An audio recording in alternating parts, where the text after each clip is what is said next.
চান্দিনা পৌরসভার বাবা। আমি ধীরে ধীরে ওয়াজে ঢুকতেছি রে বাজান। এখন আমার হুজুর আল্লামা শাইখ আবু সুফিয়ান খান আবিদি আল কাদরি হুজুর জিন্দা নবীর ব্যাপারে কথা বলছিল। আরে মুসা নবী রওজাতে জিন্দা না মরা? মুসা নবী দাঁড়ায়া নামাজ পড়ে দুরূদ আর সালাম পড়ে আপনারা জবান কইলা কোন আমার নবী কি রওজাতে জিন্দা না মরা? জিন্দা। ঘোষণা কি মোল্লার নাকি আল্লাহর? আল্লাহর কথা মানবেন না মোল্লার কথা মানবেন?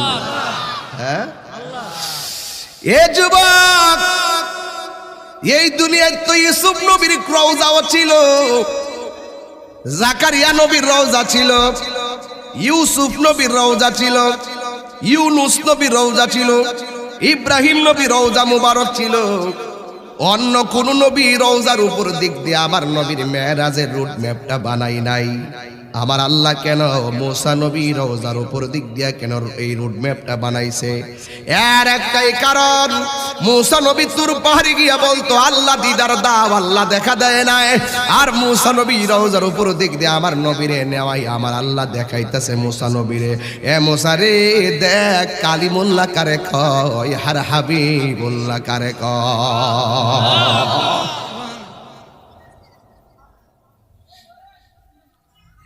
এরপরে আমার নবী মসজিদ আকসায় গেল। মিনাল মসজিদিল হারামি ইলাল মসজিদিল আকসা।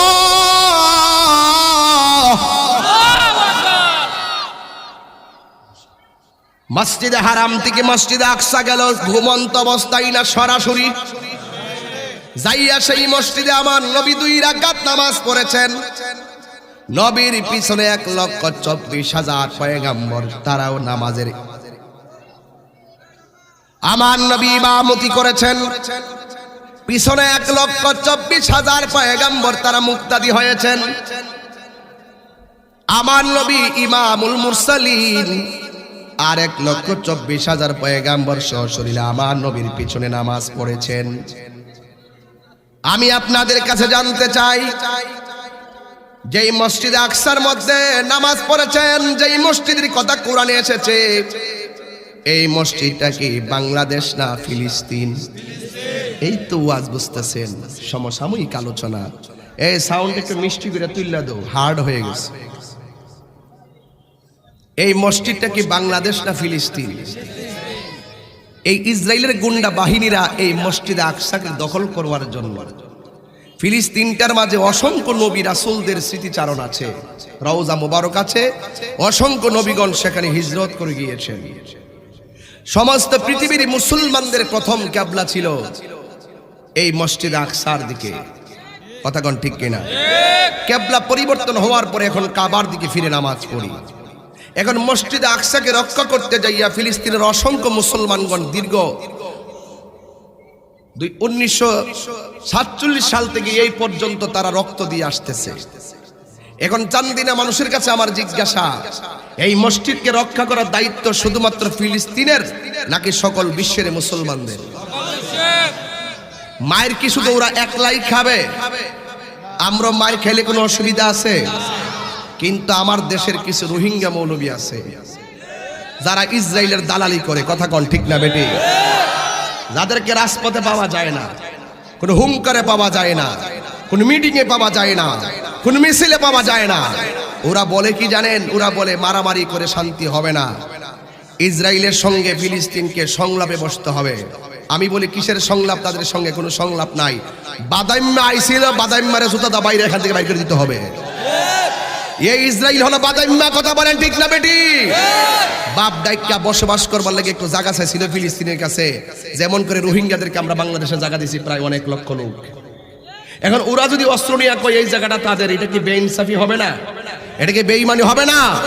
ঠিক এভাবেই বিপদে পইরা তারা আসছিল। হিটলার বলছিল আমি অসংখ্য ইহুদিদেরকে এক জায়গায় রেখে আগুন দিয়ে বোমা মেরে দিয়েছিলাম, আর যেগুলা ভাগ্যে গেছিল এদেরকে আমি মারতে পারতাম, আমি মারি নাই।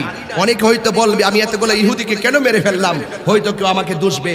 কিছু রেখে গেলাম তারা দেখার জন্য যে এরা জাতি হিসাবে কত বর্বর, জাতি জাতি হিসাবে কত বড় সন্ত্রাস, ঠিক কিনা বলেন? আপনারা জানেন না হয়তোবা, যখন দেশে যুদ্ধ হয়েছিল ইসরায়েলের পক্ষ থেকে কিন্তু অস্ত্র পাঠাইছিল বাংলাদেশে যুদ্ধ করার জন্য।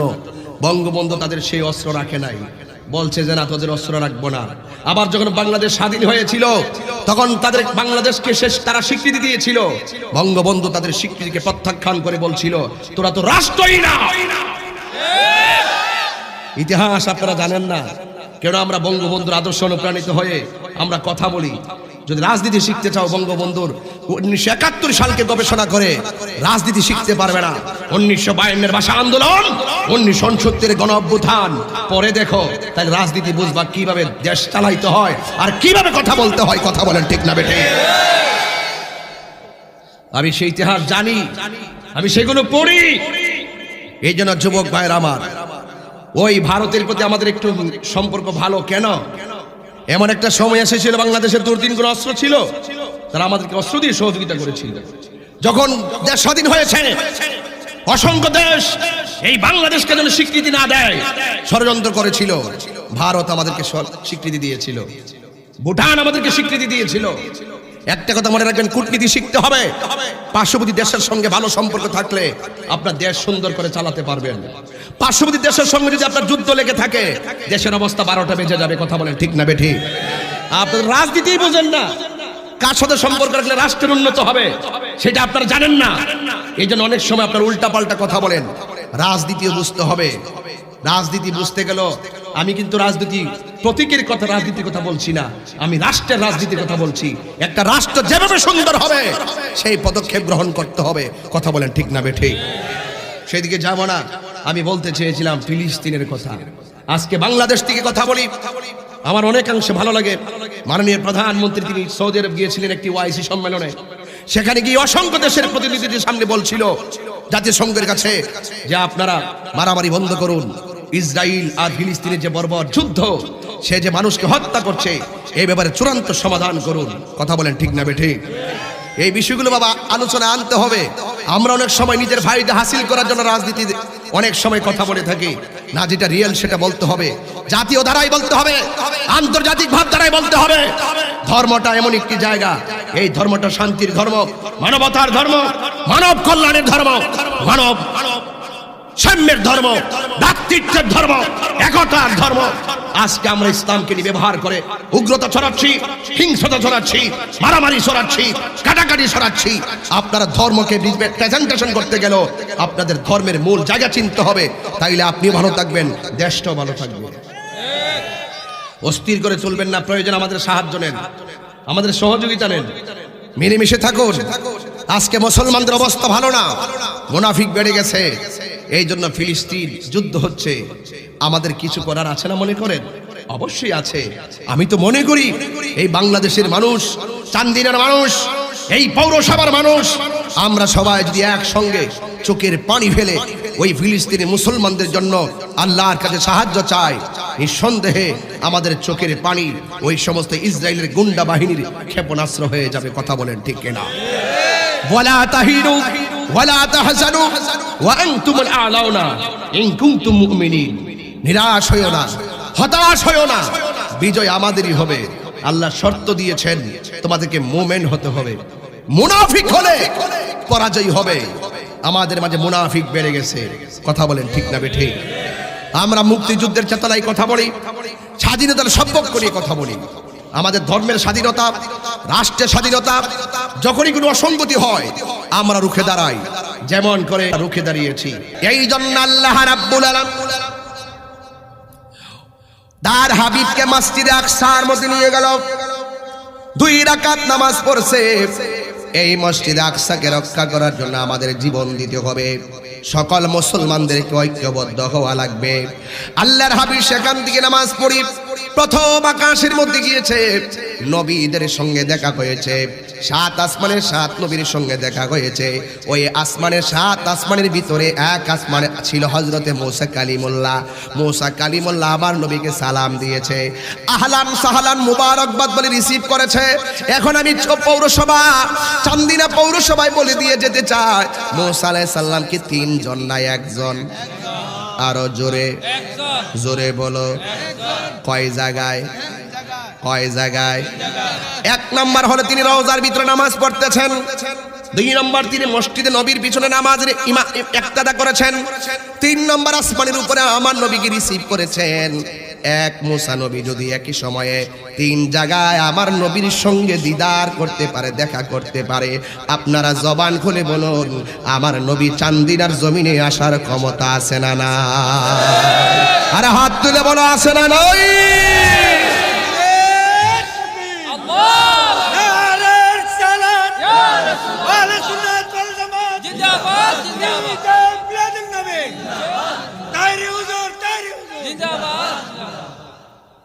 আল্লাহর হাবিব বলেছেন ইন্নাল্লাহা জাওয়ালিয়াল আরদ ফারাআইতু মাশারিকাহা ওয়া মাগারিবাহা আল্লাহ রাব্বুল আলামিন সারা পৃথিবীটাকে আমার জন্য এত ছোট করে দিয়েছেন আমি পূর্ব থেকে পশ্চিম যা আছে আমার হাতের তালুর মধ্যে দেখতে পারি চান্দিনা থেকে মদিনা দূরে হতে পারে কিন্তু মদিনাওয়ালার জন্য চান্দিনা দূরে নয় ভালোবাসার জায়গা মদিনা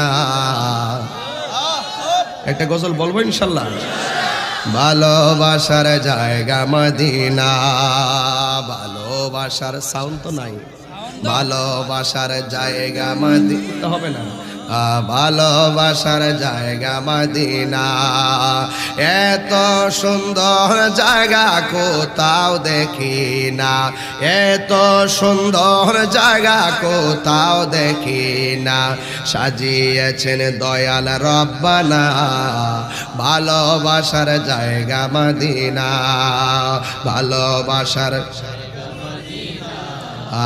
ভালোবাসার জায়গা মদিনা যতই দরুদ পড়ি তৃপ্তি মিটে না যতই দরুদ পড়ি তৃপ্তি মিটে না আশিক বিনে অন্য বুঝে না ভালোবাসার জায়গা মদিনা একটু করে ভালো একটু করে ভালোবাসার জায়গা মদিনা ভালো লাগার জায়গা মদিনা একই দিন কবর যাব কেউ তো যাবে না একই দিন যাবে না আমার শাহে মদিনা যাবে না আমার শাহে মদিনা ভালো লাগার জায়গা মদিনা ভালোবাসার জায়গা মদিনা ভালো লাগার জায়গা মদিনা ভালোবাসার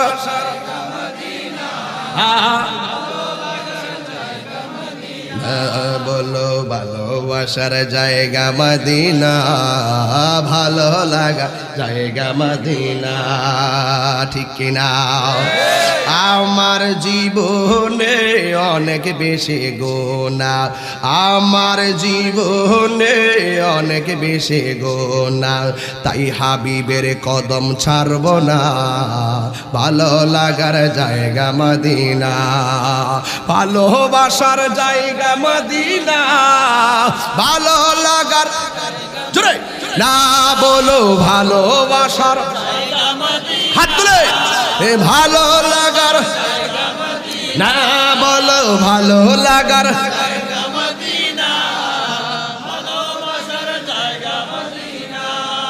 মারহাবা জোরে কর কষ্ট লাগছিনি রে বাবা দুঃখ লাগছিনি রে বাবা আমার বাবা মদিনায় গেছে কয়বার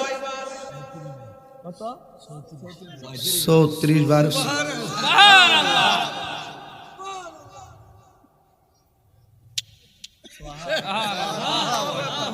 মারহাবা জোরে কর এই চোখের দাম কম না বেশি এই ঠোঁটের দাম কম না বেশি আরে মদিনা বড় কঠিন জায়গা কত ভালোবাসার জায়গা আরে বারবার কিরে গেছে জানুনি আরে হস্ত জীবনে একবার ফরজ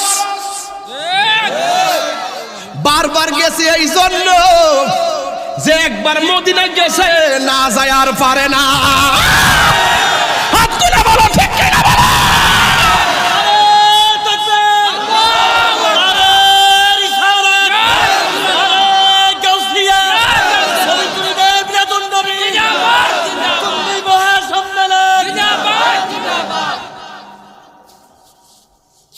মদিনা শরীফে নূরের খাজিনা, মদিনা শরীফে নূরের খাজিনা, পাগল ছাড়া অন্য দেখে না, আশেকে ছাড়া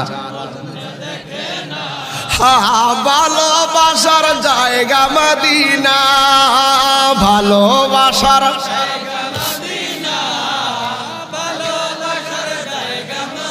না বলো ভালো লাগার, ও এত সুন্দর জায়গা কোথাও দেখি না, এত না সাজিয়েছে দয়াল রব্বানা, সাজিয়েছে ভালো লাগার, আহা ভালোবাসার, ভালোবাসার জায়গা মদিনা। জোরে জোরে কি আল্লাহু আকবার বলা যাবে না?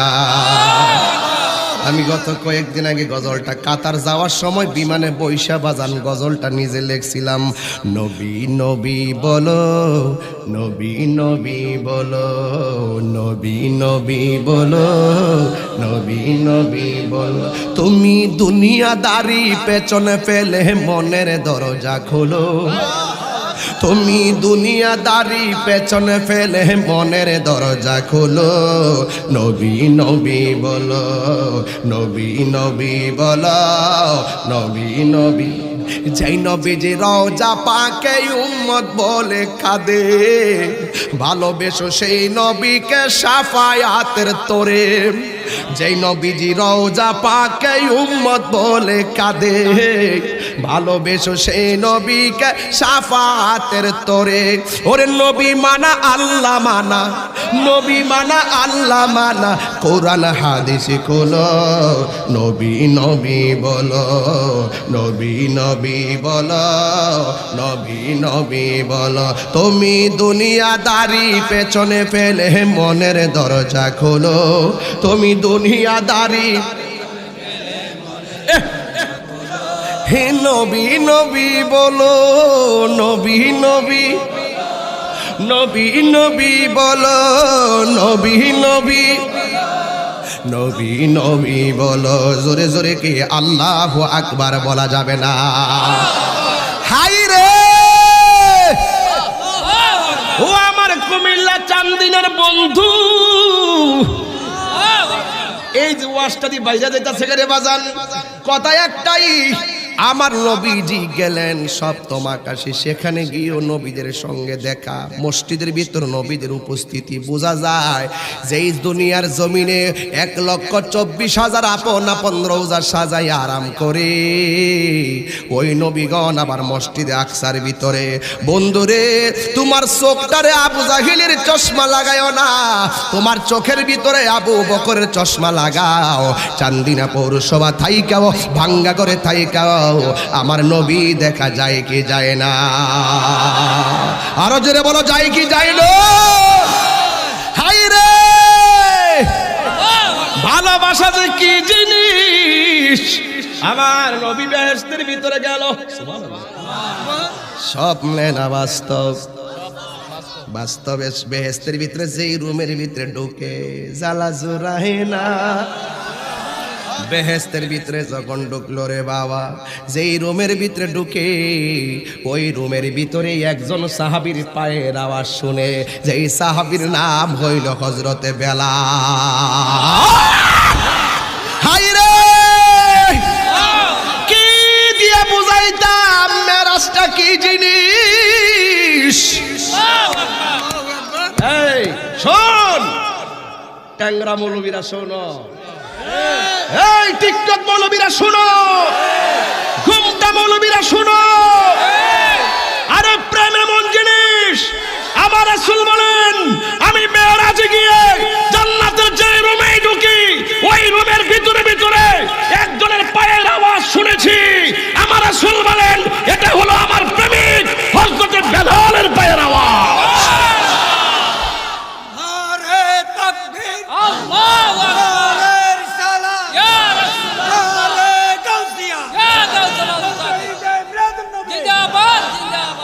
আল্লাহু আকবার কর, আর জোরে করে আল্লাহু আকবার।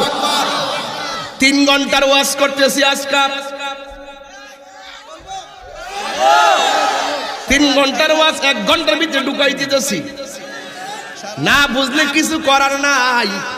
তবে কথায় একটাই, হযরতে বেলাল রাদিয়াল্লাহু তাআলা আনহুকে আমার নবী প্রশ্ন করেন, বেলাল তুমি কি এমন আমল করো? সুবহানাল্লাহ বলবেন না? আরে ভাই, নাজাতের জন্য অল্প আমলই যথেষ্ট, যদি আমলটা নিয়মিত হয়। কথা কোন ঠিক না বেঠিক? হ্যাঁ, আমার নবী ডাক দিয়ে কি, বেলাল তুমি এমন কি আমল করেছো যেই কারণে তুমি দুনিয়াতে হাঁটা চলা করো, তোমার পায়ের আওয়াজ আমি জান্নাতের ভিতরে শুনেছি। বেলাল রাদিয়াল্লাহু তাআলা আনহু বলেন, ইয়া রাসূলুল্লাহ, নবী গো, আমি আজান দেই, আমি ইকামত দেই, নামাজের পরে সব সাহাবীরা আপনার লগে দেখা করে, কথা কয়। আমি দেখতে জীর্ণ শীর্ণ কালো, আমি লজ্জায় আপনার সামনে যাই না, কিন্তু আমি যতবার ওযু করি, ওযু কইরা আমি 2 রাকাত নামাজ পড়ি, আর আল্লাহরে কই, আল্লাহ সব সাহাবীরা আমার নবীর কাছে যায়া ভালোবাসা নেয়, আমি যদিও দূরে থাকি, আমার প্রতি তোমার বন্ধুর মায়ার নজরটা রাখো। আল্লাহর হাবিব বলে, বেলাল তোমার এই প্রার্থনা আমার আল্লাহ কবুল করে ফেলেছে। কি সুন্দর আজান! আল্লাহু আকবার, আল্লাহু আকবার। আশহাদু আল্লা ইলাহা ইল্লাল্লাহ, আশহাদু আল্লা ইলাহা ইল্লাল্লাহ।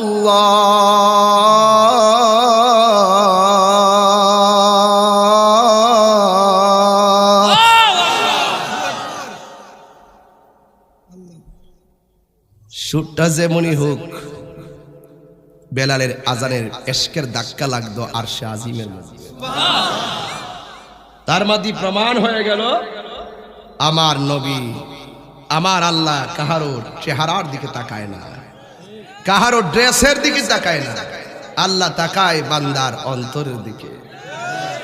যাই বলবেন দিল থেকে বলবেন, মন থেকে বলবেন, লোক দেখানো বলবেন না। কথা কোন ঠিক না বেটি? অন্তরের খবর জানে একজন, তিনি কে? আরো জোরে কে? দেখতেছেন বিশাল বড় একটা ঘর, ঘরের দরজায় তালা। রাসূল বলেন, জিবরাইল এই রুমের ভিতরে তালা, তালাটা খুলো। আল্লাহ যেদিন থেকে আল্লাহ আমাকে বানিয়েছেন সেদিন থেকে আল্লাহকে বলছে, আল্লাহ এটা দিয়ে তালা দেওয়া, একটু চাবিটা দাও না। আল্লাহ বলেন, চাবি হলো আমার বন্ধুর কাছে। জিবরাইলকে মিস কল দিয়া দিল, জিবরাইল তোমার বাহাদুরি যেখানে শেষ, আমার রাসূল সেখান থেকে শুরু। আল্লাহর হাবিব কি পড়লেন, দরজা খুলে গেছে, খুলে দেখতেছেন 4টা খুঁটি দেখা যায় ঘরটার ভিতরে। 4টা খুঁটির মধ্যে 4টা আরবি লেখা দেখা যায়, একটা হলো হা আর একটা হলো মিম, এইভাবে 4টা অক্ষর দেখা যাচ্ছে। এই 4টা অক্ষর থেকে পানি পড়তেছে, পানি। রাসূল জিজ্ঞেস করে, আল্লাহ এই পানিগুলোর উৎপত্তি স্থল কোথায়? আল্লাহর হাবিব বলে, আল্লাহ বলেন, বন্ধু এই 4টা খুঁটির আরবি লেখার গোড়া থেকে যে পানি বের হচ্ছে, এই পানিগুলোর উৎপত্তি স্থল হলো হাউজে কাউসার। এই হাউজে কাউসারের মালিক কে? আল্লাহ। আল্লাহ হলো খালেক, আমার নবী হলো হাউজে কাউসারের মালিক। কথা বলেন ঠিক কিনা বলেন? এই হাউজে কাউসারটা কত সুন্দর জানেন? রাসূলকে প্রশ্ন করি, ইয়া রাসূলুল্লাহ হাউজে কাউসারটা কেমন? কয় এটা বরফের চাইতে আরো স্বচ্ছ। পানিটা দেখতে কেমন? দুধের চাইতে আরো সাদা। এই নদীর ঢেউটা কেমন? ঢেউগুলো আল্লাহ মণিমুক্তা দিয়ে বানাইছে। এই নদীর পার কি দিয়ে বানাইছে? এই নদীর পার বানাইছে আল্লাহ স্বর্ণ দিয়া। নদীর নিচের মাটি কি দিয়ে বানাইছে? কই মাটিগুলো মেশকে আম্বর চাইতে আরো সুগন্ধ। এই পানির গুণাগুণ কি? এই গুণাগুণ হলো 1 ফোঁটা পানি কেউ পান করলে জিন্দেগিতে তার পানি তৃষ্ণা লাগবে না। ও আল্লাহ, এই পানিগুলো কি সেখান থেকে আসতেছে? হ। আল্লাহ ডাক দিয়ে কয়, বন্ধু এই টেপগুলো আমি দিয়া লাগাই রাখছি কিছু বান্দাদের জন্য। আল্লাহ এই ট্যাপগুলো কাদের জন্য বানাইছেন? আলাদা সাইডটা আবার 4 রঙের পানি, একটা দিয়া পানির নদী, আরেকটা দিয়া দুধের, আরেকটা শরাবের, আরেকটা মধুর। এইটা আজ থেকে প্রায় 15 বছর আগে যখন আমি এই শানটা নিয়ে গান গাই, শানটা যখন গাইছি অনেক মৌলবীরা আমার বিরোধিতা করছে। এরা তো আর এগুলা বুঝে না, পারলে না কইতো, পারে না দেখা গজল জিরি আমরা গাই, যত বালা গজলি গাই, এই গজলটিতে হারা গায় না, কয়টি বেদাতির গজল। আর আমরা কিন্তু স্টেজে উঠতে কিন্তু আমি হেরার গজল গেছি দুইটা। আমরার মধ্যে হিংসা না, আমরা দিনকে দিন বলি, রাতকে রাত বলি, যেগুলো ভালো আছে সেগুলো ভালো বলবোই। পার্থক্য হইতে এমনও হয়েছে লাস্টে আমরার গজলগুলাও তারা কয় না। আর আমি কিন্তু স্টেজ উঠটা কি কইছি, যদি কথা দাও বন্ধু দিনের পথে দৃঢ় থাকবে, যদি কথা দাও দিন কায়েমে অগ্রণী ভূমিকা রাখবে, তবে তোমাকেই গান শোনাবো যে শানের হৃদয়টা জাগবে। এটা তাদের গান,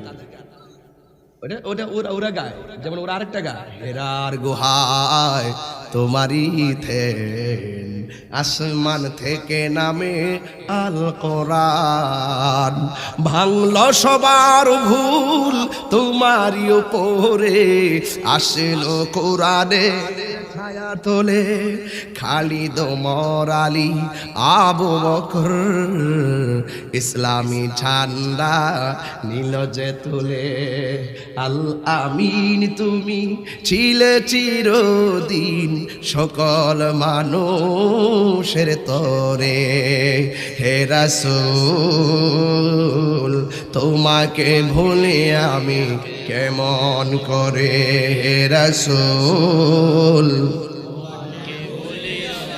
কেমন করে, হাজারো ব্যথা বেদনার পরে ফিরে আসনি তুমি আপন ঘরে, দিনের আলো তুমি চলে গেছো মদিনায়, বলো হে রাসূল তোমাকে ভুলি আমি কেমন করে, হে রাসূল তোমাকে ভুলি আমি কেমন করে। মারহাবা কন্যা কেন, আর জোরে কন্যা মারহাবা। আর আমরা যে গিয়ে গাই, এরা এখন আবার গাওয়া শুরু করছে, কিছু বললাম গাইতেছে না, কিছু ছেলেরা গায়। যাক, আমি মনে করি এগুলো নিয়ে বিরোধ করার সময় নাই। এখন সব কিছুর ঊর্ধ্বে গিয়ে যদি আমার মধ্যে কোনো ভুল থাকে আপনি আমাকে ধরিয়ে দিবেন, আপনার মধ্যে কোনো ভুল ধরলে থাকলে আমাদের আকাবেররা আপনাকে বুঝাইয়ে দিবে। এরপর দিন শেষে অন্তত পক্ষে বিশ্বের যে মুসলমানদের দুরবস্থা, এই অবস্থা থেকে মুক্ত পেতে হলে সব কিছুর ঊর্ধ্বে গিয়ে ম্যানেজের মাধ্যমে আমাদেরকে একটি প্ল্যাটফর্ম ঐক্যবদ্ধভাবে কাজ করতে হবে। কথা বলেন ঠিক কি না বলা?